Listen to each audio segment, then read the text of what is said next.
All right, guys, we're gonna do something different today. There's something different that I'm doing. I'm gonna try and capture it on video. I have got to maintain these. Now, I've never done it on video, but since we've had some damp weather, I decided I needed to do it anyway. And so I broke it out. So I have got several actual traditional style Japanese swords. I have one that's actually a old samurai sword carried in battle that was a gift from my father-in-law that is staying in there. It's already been cleaned, not breaking that out because I don't want to do it out here where there's a chance of getting anything on it. So it's already been cleaned and wiped down. Now, what I'm gonna do is I am going to basically kind of demonstrate the steps of what I'm gonna go through. With this, I don't know how well it's gonna capture, and I don't know if I've got an area that there's enough room to actually do it, where you're gonna be able to see all of it. But we're gonna give it a shot. So give me just a second. I'm gonna get everything set up, and we're gonna look at it. Give me just a second. So, guys, first things first, I had to give us a little bit of distance. Yes, I know that this general area over here, we stick stuff on our refrigerator. So, what we're gonna do is, we're gonna go through some of the stuff that's required for what I'm gonna do. You're gonna need a maintenance kit. Now, a sword maintenance kit is something that's easy to purchase if you have swords it's an essential piece of equipment. So, I don't use the traditional rice paper to take the oil off and use the unchi powder. I actually have my unchi powder ball. I have two different cloths. This is to remove the oil. This is to remove and use and wipe the powder. I have additional tools and parts in here. I have additional mikugi. Mikugi are the pins that are used to hold the handle on. And I have a couple seppa. Seppa are the spacers. Now, a lot of times, and there's an extra set of mikugi in there as well. Sometimes you have to replace your seppa, which are like I said, the little brass spacers between your guard and the forward. You can see one of the seppas, and then you have your habaki right there, which is the collar. So that covers the blade. So we'll get into that in a second. So give me a second to get everything set up. But one of the important things that you need to have choji oil, which is a type of clove oil. I have two different kinds of oil that I mix together, and I keep in an oiled rag, and every once in a while I'll add a couple more drops. And I keep it in there just because you don't want to put too much oil. The whole point of the oil is to protect the blade, but you don't want to saturate it and completely just, have it to where it's making bead. You don't want it to bead up, basically is what I'm saying, because that actually can draw moisture. You'll have areas where moisture can sit. And the last thing you need, there's a little brass hammer. It comes in most maintenance kits. It has you have the actual hammer, and then you have a little punch that, if I can get it out of here, for some reason it's being cantankerous. And you're gonna use these tools in here. I'll get it up close. It's just a little brass hammer. It's got a punch here where you can push down on it, and then you can use this to tap the pins out. So your pins, also known as your mikugi, and I'll come around and we'll look at this from the front. Give me just a second. Your mikugi are pinned opposite sides. So I'm gonna have to knock this one out from this side and this one out from this side. You see how they're underneath the wrap a little? So that one's gonna come out there and that one's gonna come out there. Now, the important thing is to remember which one was which. So, I'm only gonna take this part just to show you guys. Now, I had this sword made for cutting. So, it is a little bit different than a standard traditional Japanese sword.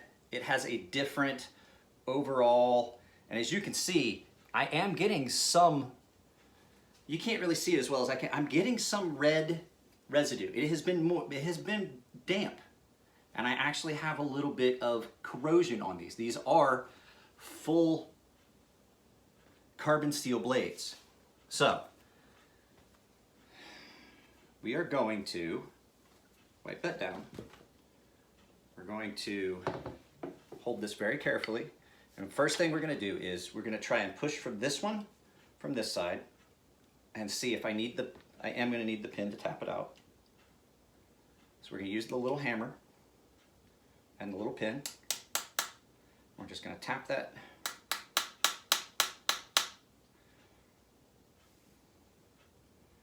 We're just going to, I got to get it at the right angle to catch the pin.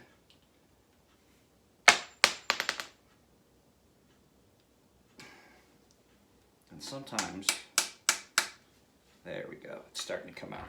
Sometimes you actually just have to smack the handle, it's the wrap itself. Let's get this so that I can get a good handle on it, because this one's being cantankerous. I'm going to knock this first pin out.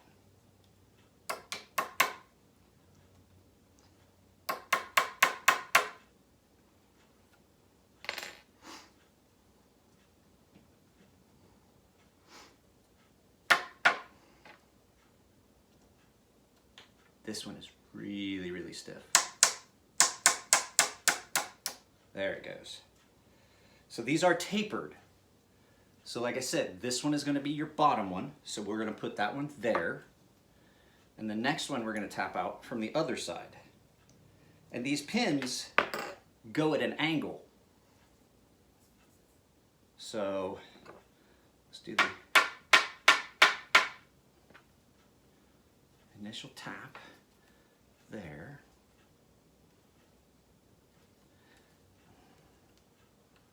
Put this.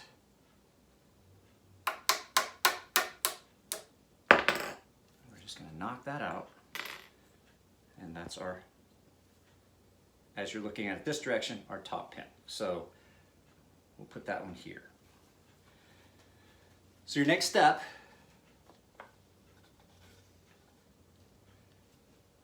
is really simple.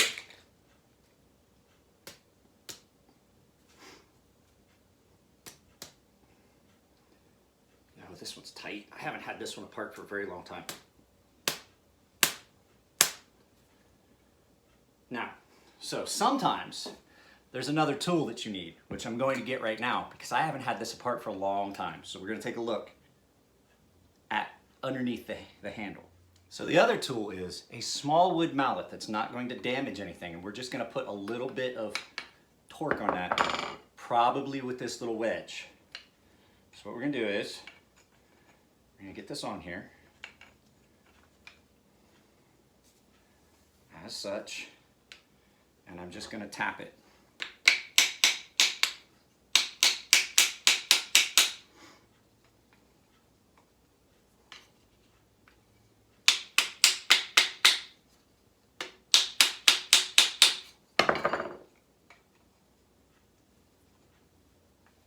And we're just going to try and loosen this up.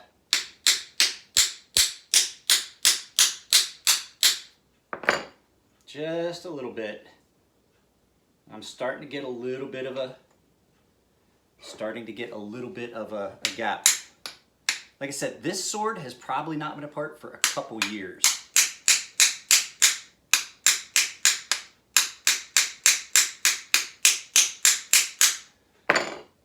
So now we should be able to do that. Wow, that is still real stiff.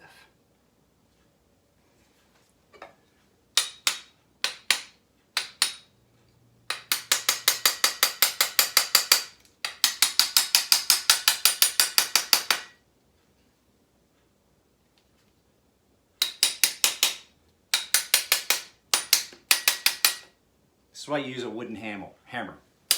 You don't want to damage any of your fittings.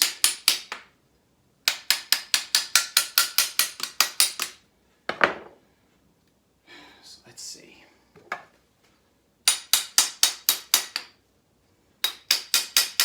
There it goes. It's starting to loosen up.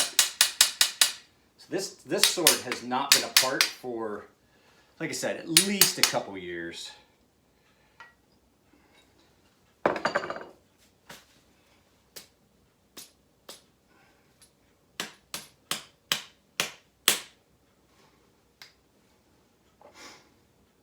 Go back, and I've already cut myself. Just ever so slightest touch on this is enough to cut I already cut my finger. So let's try one more isolated application of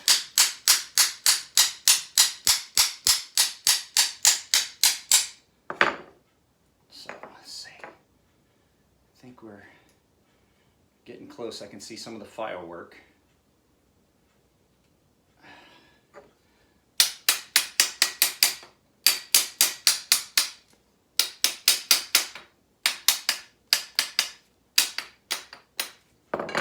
So, there we go. Now it's ready to come out.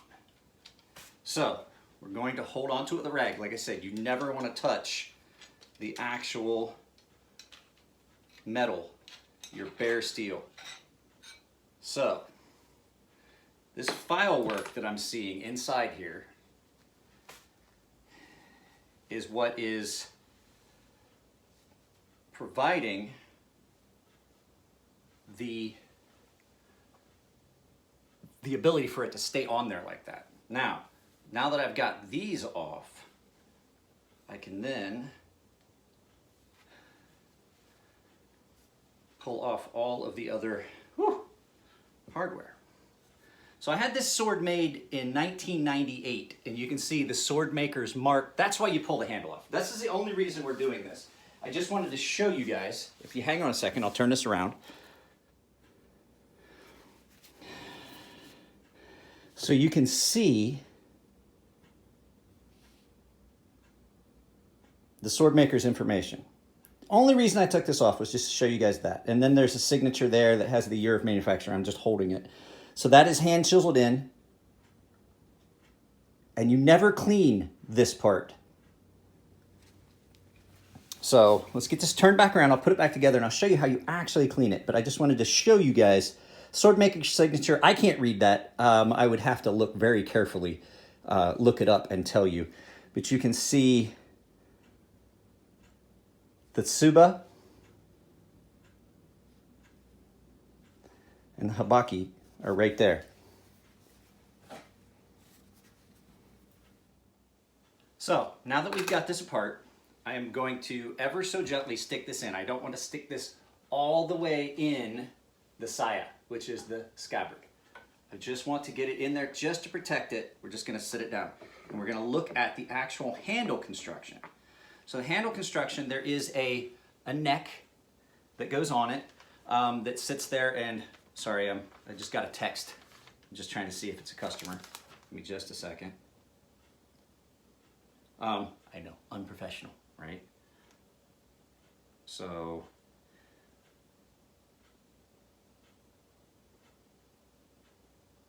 okay, not important. Sorry, I may edit that out. Anyway, this is a collar that goes on so that you just don't have bare wood touching your blade.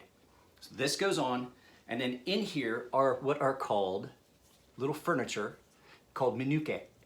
And so they give you not just an aesthetic look, what they give you is a little guidance on where your hands are gonna go. So we're gonna put this handle back on. So I need to get my little collar and put my little collar back on. Now I have to line it up the way it belongs.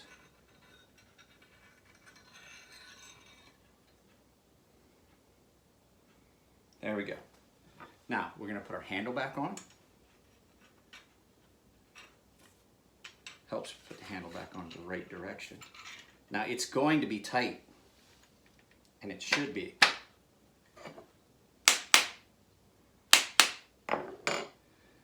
Now we've lined our holes up. Yes, we have. So we're gonna do it exactly the opposite way you did it before. We're gonna tap this pin in at the rear to make sure it's in position. I'm just gonna use that little brass hammer to tap it right back in there.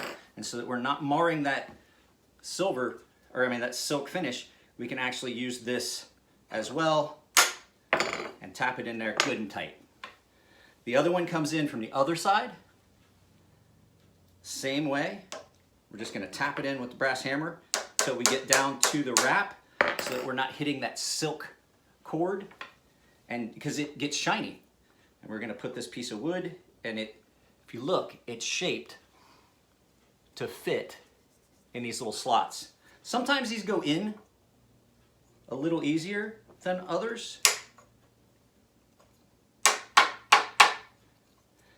Sometimes they're really cantankerous, but if you get them in good and tight, what they're gonna do is they're gonna pull all the parts of the sword together tight so that there is no play. There's no play, no rattle. That handle is on there and it's gonna stay on there tight. Those two little bamboo pins are the only thing that hold this together. So now we're gonna pull it out of the saya. And on a blade like this, this has a long fuller called a bohee. Now, people think that they're blood grooves, things like that. No, they are not. They are actually a way for you to lighten the weight of a sword, but do not detract from its structural strength. So one of the other added benefits, I took Japanese swordsmanship for a while. One of the other added benefits is if you have a straight strike in the proper form, what you're gonna find is, and I've gotta get this wrap pushed back down.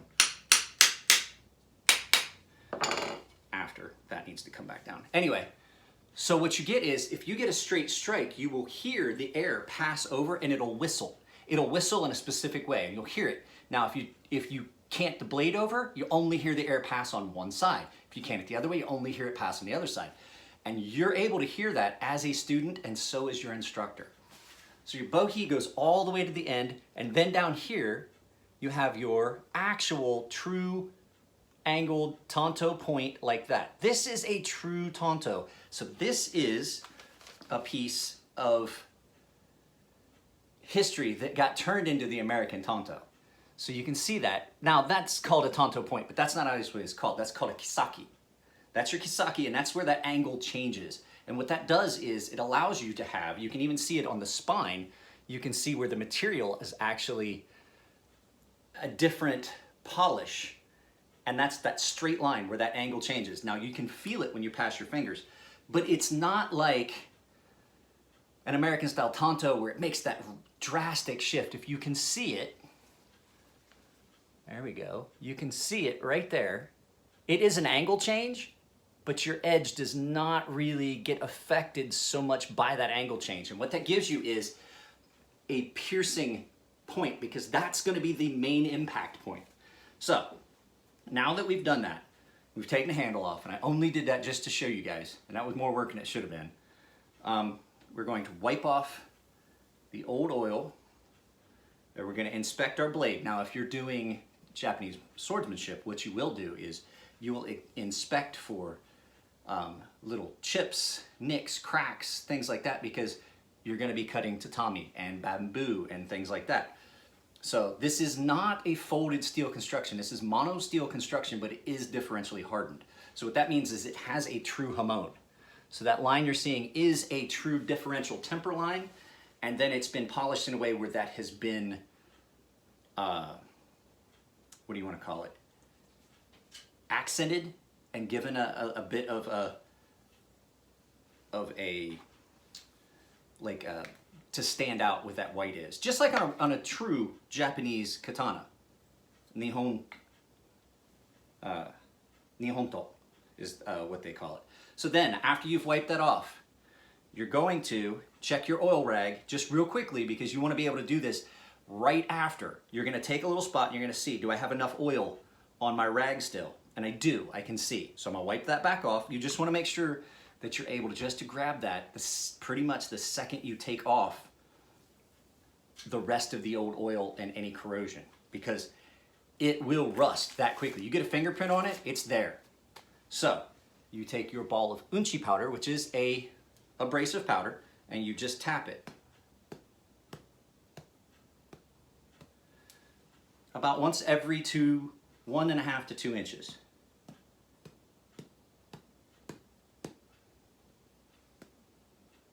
And sometimes it's hard to see if you got the whole blade, but you can see I have a layer of powder now on that. I'm going to set that down, and I'm going to grab my other rag, and I'm going to basically now take off all the old oils and all of any corrosion that's on that spine. And you're gonna wanna do this several times. Now, the thing is, you have to use the utmost care, and I'll show you why momentarily. These are not like the swords that you saw at the shopping mall when you were kids. These are not like the wall hangers. This is a handmade sword designed, it's basically a battle-ready sword. So as you're doing this, you're inspecting to make sure that you're not seeing any spots of corrosion, and you make sure that you've gotten anything that you noted. There is some back here still on the spine. It is not bad, it is just a little bit of surface that this is taking off. And you get your whole blade. Now, after that, you check again. I'm not seeing any signs of any corrosion or anything like that. You take your oil rag and you do the same thing. Heel to tip, and then heel to tip. And then you're gonna look, make sure you get the bohea, make sure you get the spine, and you're gonna look and see if there's any areas that you did not get any oil covering. When you're done with that, helps if you use it the right way, you're going to put it back in its saya, and you're gonna put it back. Now, if you're done cleaning it and it's not going to be used for a while, there is a second set of handles and scabbard, which are just wood. And I have an example of it, but it's upstairs and I'm not gonna get it. And what you basically are doing is you're putting it in something that is less likely to allow it to rust. It's a different kind of wood, and it absorbs and wicks away the moisture, so you're not worried about that. I only have the one, but I have 3 swords. So once again, we're gonna make sure all of our furniture is where it belongs. This one is a little off. That's why these are nice to have, these sets of tools. Now everything's where it's supposed to be. No rattle. Now, sometimes this sword still is really nice and tight in the mouth of this scabbard.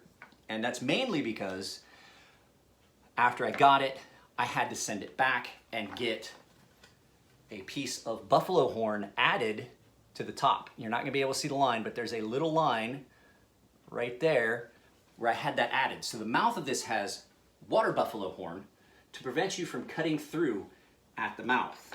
I saw a guy almost cut his thumb off because he didn't have that, and when he cut through, it cut right through the top of the scabbard, and he was holding it in the traditional way, which is here, as you unsheath, and it drags upwards and cut his thumb almost off. So, when you're done with that, you're done. That's it. That is the maintenance. Now, I did want to show you why I say to be extremely careful while cleaning a traditional Japanese sword, and that they are not a plaything, because this sword has been used, and it's got some catches. That's why you are ever so cautious while doing this. I have done this so many times. I can do it just like sharpening without looking. I know how much pressure, I know where to put my fingers, I know how far across the blade that rag needs to go, because it's one of the first things that they teach you is you don't get to cut if you don't know how to maintain your equipment. So, that is how you maintain a Japanese sword. And if done right, like I said, I had this made in 1998, and I had it polished once in Japan. I had the actual polishing done once in Japan after I bought this sword. And then I think twice now. No, I haven't had it done. I had the other one polished. This one has never been polished, which is you don't actually sharpen a Japanese sword. You maintain it this way, and then you send it in for polishing, because the whole blade gets that angle done. Now I have done a traditional Japanese sword. I used to have the equipment for it, but it takes days to do one sword. And then still you're having to use super fine, super expensive stones to get the finish. And then a lot of times you have to do a hybrid polish. So that's it, guys. That's how you maintain a traditional Japanese sword properly. A lot of guys will tell you got to take the handle off all the time, but the only thing you're doing, since you're not cleaning up under there, is inspecting. So, you know, once every year or so is good, but with the fact that it's been kind of humid, I did need to do these, and I'm also going to do, this is my wife's, she actually carried this at our wedding. This is the original, like a Quaken, however you want to look at it. This is a Japanese clutch dagger that she actually carried at our wedding, and this is folded steel. I wish I could, I've tried to videotape it before. You can't see the pattern because it never was etched. It is simply just a folded steel that you see. Now this is ridiculously sharp as well, but that's a traditional thing. This is a traditional, what you'd call a Quaken sword blade. Now let's see, can you see the pattern in that? I don't think you guys would ever be, well, let's turn it around, let's see. Let's turn around and see. There you go, guys. That is a folded steel, but it does not have a hamon like a Japanese sword does, where you see the differential line, because it is not differentially tempered. It is just one simple temper. Now, for those of you that are asking, what is differential temper? I know that some of you are thinking, this is ridiculously sharp as well. Differential temper is that line that you see at the very front on Japanese swords. That is the harder part of the steel.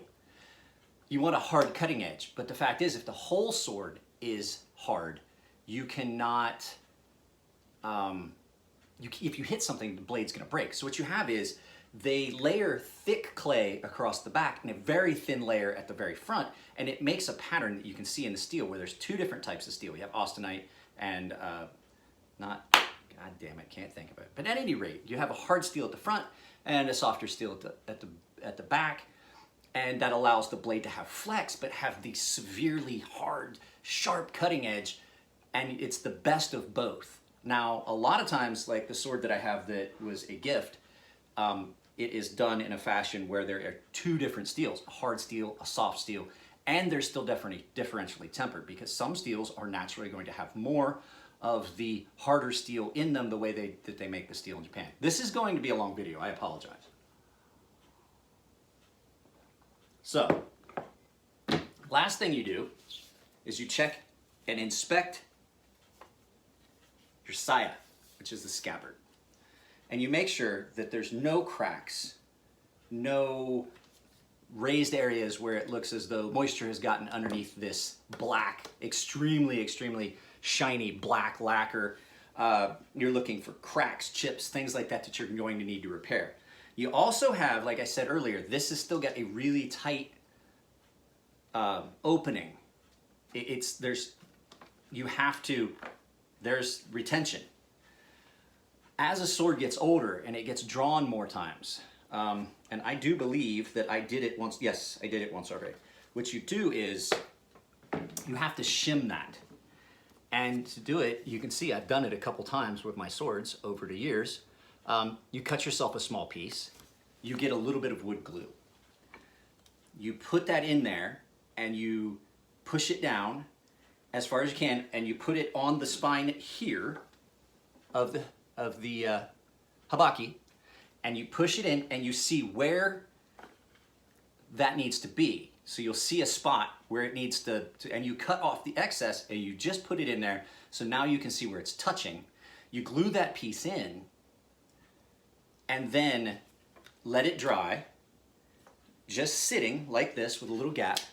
And then when it's done, you push it the rest of the way in and it seats it, and you let that dry and you pull it back out the next day. And then you have dimensioned the mouth of this scabbard. So There's things that you have to learn all of this before they even let you start to cut.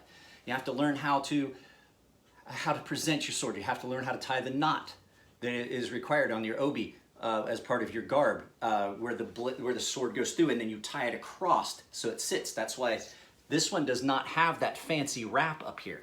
This actually has been used. This is drawn up, untied, retied across, and then when you're done,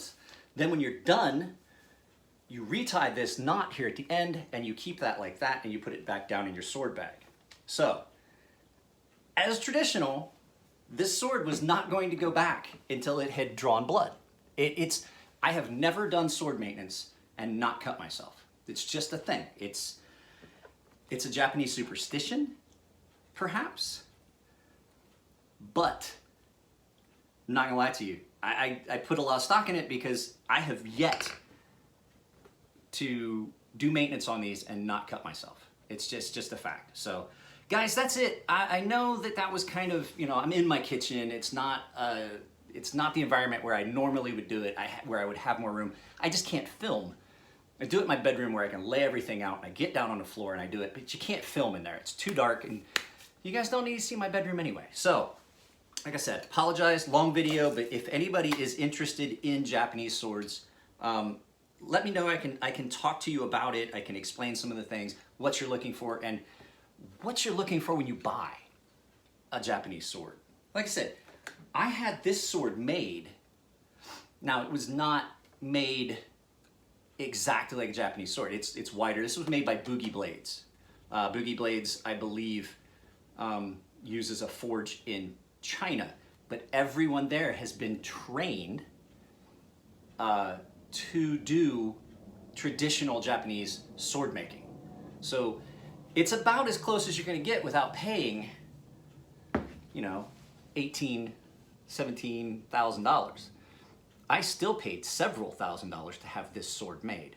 So yeah, it's an expensive hobby. It really is. But the fact is, this sword will last several lifetimes. Just as the one that I have that is a true 300-year-old traditional, honest to God Japanese katana. And it has lasted that long, and it still is gorgeous. It does not have a traditional polish like this does. It has a different polish where the hamon was never brightened, which is what you saw in this with that white. Mine, you see the line and everything's polished, but you can see the folds in that one. And that one is one of the ones that's called, it is sanmai. Japanese people have called that sanmai for years, where you open it up and you put a harder piece in, you seal it and you pound it down, you forge weld it, and then you fold it in a fashion where that stays predominant one side. You fold it this way, not this way. And then you get that gorgeous fold pattern that looks like wood grain, like you saw in this. So, all right, guys, don't want to make this video any longer. I really appreciate it. You guys are awesome. Those of you that have been donating to my daughter's Patreon, I really appreciate it. It's not my daughter's Patreon, it's my Patreon for my daughter. But it's actually, I've lost Patreon funds. So it kind of went the opposite direction. So like I said, if you guys are interested in supporting my daughter, Patreon, the Patreon that's always at the end of these videos is the best way. So that's where all that money's going now, as opposed to into the channel. She's gotten to the point where it's required. So, all right, guys, that's it. Take it easy. Love you guys, and I'll talk to you later.